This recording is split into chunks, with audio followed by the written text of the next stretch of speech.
Hey, Quad Bros, what's going on, guys? Welcome back here. So the devs just put out their QA, I don't know, question answer June thing that they did. If you guys remember a while back, they asked for just the community to send in some questions to them. They said that they received more than 2,500 messages, and they've tried to pick the ones that are most relevant, interesting at the current stage of development. So I'm going to go through those and just kind of talk about them, show them off to you guys that might have missed this, and give my thoughts on some of the answers.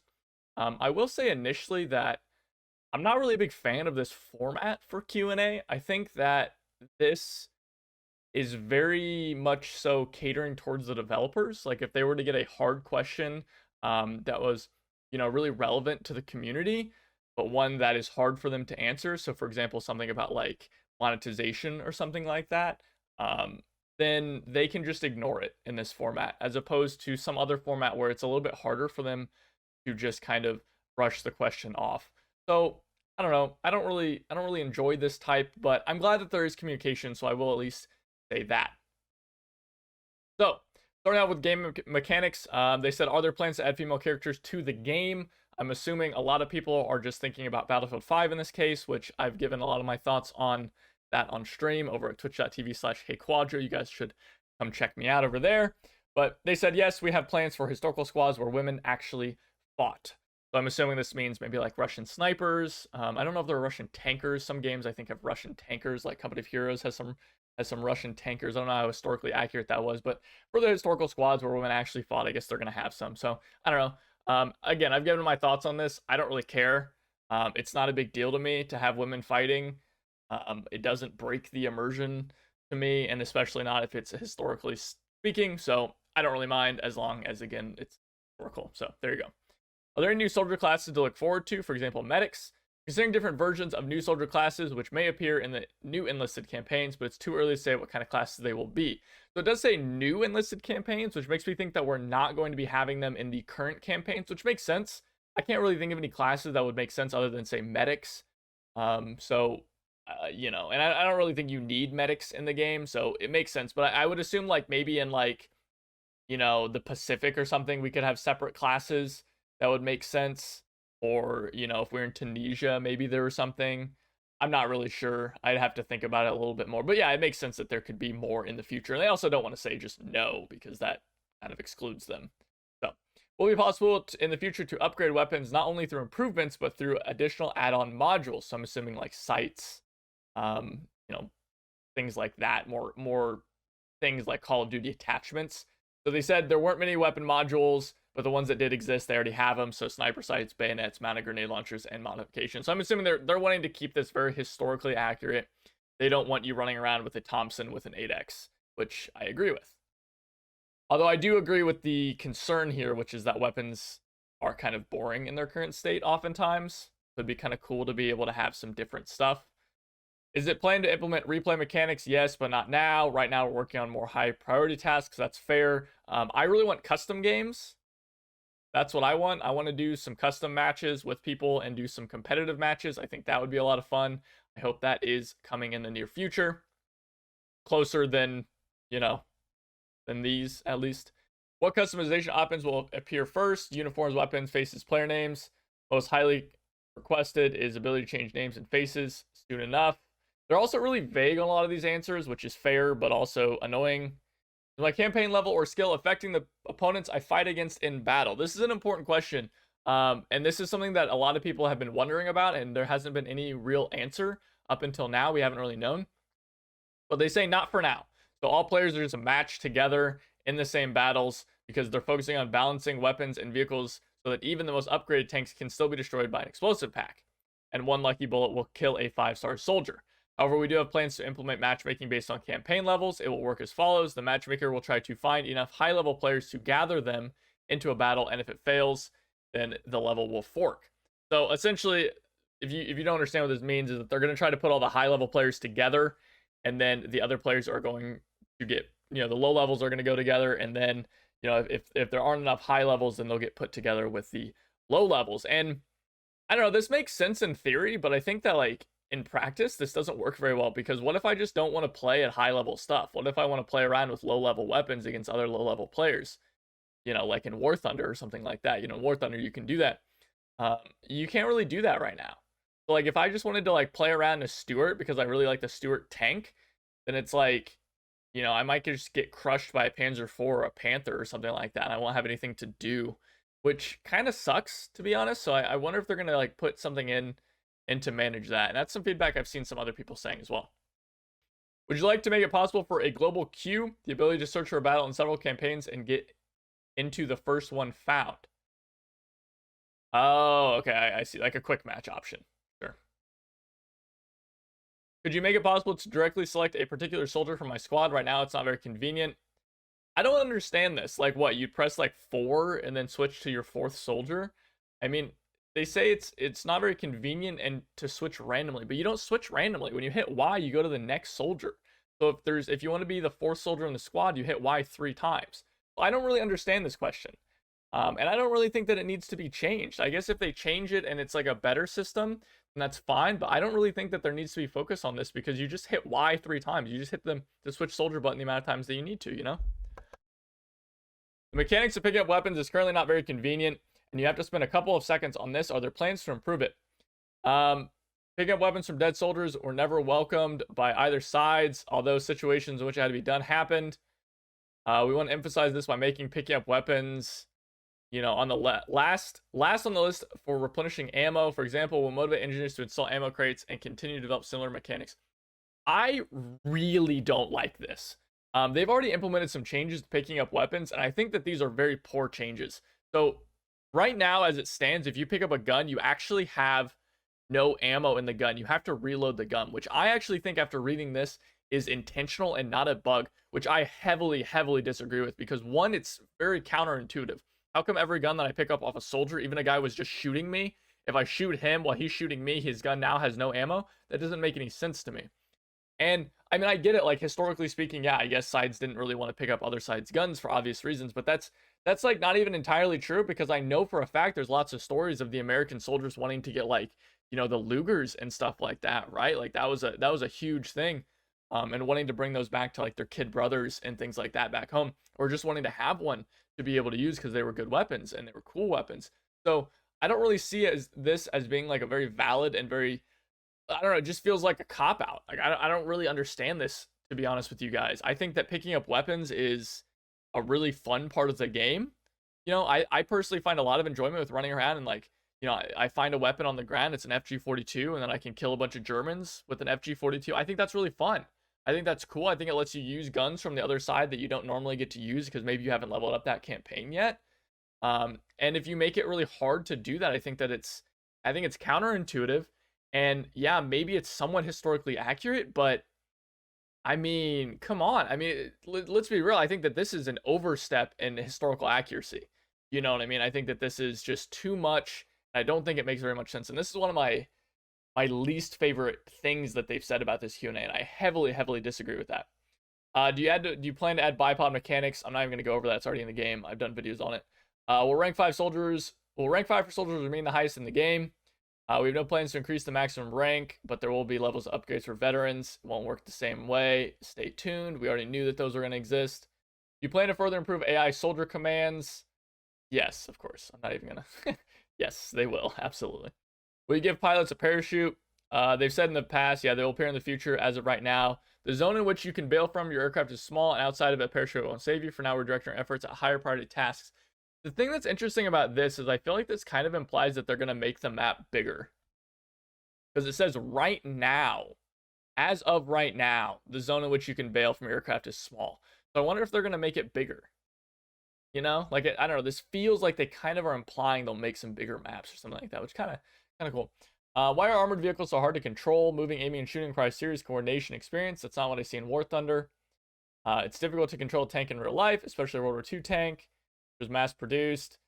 Guidance gear is not as accurate. It's hard to do. Basically, they're just saying it's really hard to do. Tanks are hard in real life, so they're going to be hard in the game. Vehicles are capable of leading an entire team to a capture point alone, covering it with their thick armor and destroying dozens of targets. Military shooter about soldiers. This is the really interesting thing that they wrote here. A military shooter about soldiers. The most usable and versatile asset on the battlefield is infantry. All right. So for me, they are saying that this says right here, this last sentence here in this paragraph says, Enlisted is about infantry. Infantry is what this game is about. Everything about this game, the core of this game, is about the infantry combat. So explain to me why planes exist in their current state. Explain to me why planes are able to nuke half the map with basically very, very little effort, and infantry have basically zero recourse. That to me is a fundamental failure of the game. And I know that we've talked about this a lot, and I know that everyone is kind of sick of talking about planes, but the devs are literally saying that infantry is the core part of the game, and yet infantry are at this point kind of one of the least fun aspects of the game because of, at least in Normandy, how often you're getting bombed. So it's kind of frustrating to me that they say something like, hey, infantry is such a core part of the game, and yet they have so many mechanics in this game that makes being infantry incredibly frustrating to play, like mortars, artillery, and planes, and sometimes even tanks, although I think that tanks are actually a good, like what they're saying here, I think tanks are a good example of infantry and vehicles, coexisting in a really interesting and fun way, while planes are not. So that bugs me a lot. How many campaign levels and missions you consider to have consider enough to have a campaign completed in terms of content? Specific to each campaign, we try to add as much as possible. The current campaigns are expected to have over 40 levels in the final version. This is something we've talked about. If there are 40 levels, the XP requirements for these levels needs to drop. They need to drop, because as it stands right now, having to play 10, 15 plus 45-minute games to be able to level yourself up one time and get one new thing at the later campaign levels with premium is just unacceptable. No one is going to get to those late stage levels. It takes too long. It's not fun. It just becomes an unbearable grind, and it's just not fun. It becomes really repetitive, and I don't think that you're going to see very many players that are going to want to do that. So I think they need to drop the XP down at the higher levels to make that a little bit more balanced. Apart from other announced campaigns will be added, they're obviously not going to say anything, but they did say that they are planning campaigns, including, for example, the Pacific. So there you go. All you guys that want the Pacific, they have confirmed that they're at least planning those campaigns. So we'll see. Extra mission goal of the invasion of Normandy airfield is interesting. Can you tell us what it showed in the test? Should we wait for more goals, even major ones, other than just capturing a point, like having to spin up a machine or break through a wall? There will be new mission goals. We're currently working on them. Tell you later. Cool. You choose weapons, and based on what do you choose weapons and equipment? This is a poorly worded question. For example, the Jumbo was not used in Normandy, but was present on the US side in the campaign.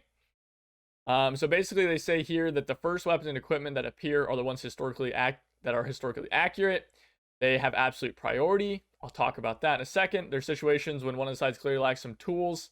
Therefore, we use the following principle. If the equipment and weapons existed during the battle, reflected, they have a chance to appear in the campaign. So the same Jumbo was created during Overlord, which is the theme of the Normandy campaign. Now, I have a lot of problems with this. One, balance-wise, that's just not true, because the Jumbo is wildly unbalanced in Normandy. I don't think that the Jumbo needs to exist in Normandy. I mean, the Jumbo was made to deal with the 88s of Tigers, right? I'm pretty sure. So why is it being put? Why is the balance point of that against the 75mm Panzer IV? That doesn't make sense to me and seems wildly imbalanced. So I don't really understand the balance argument here. Like I do understand it, like in theory, right? You give one side who doesn't have as much cool stuff, you give them something that may not have historically been used but existed to make it a little bit more balanced. But that doesn't make sense in practice because the Jumbo is wildly imbalanced. So what are you supposed to do there? Like that doesn't make sense.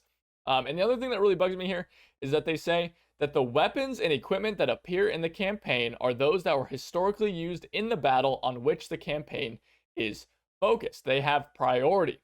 So explain to me then why the Thompson is at level 29.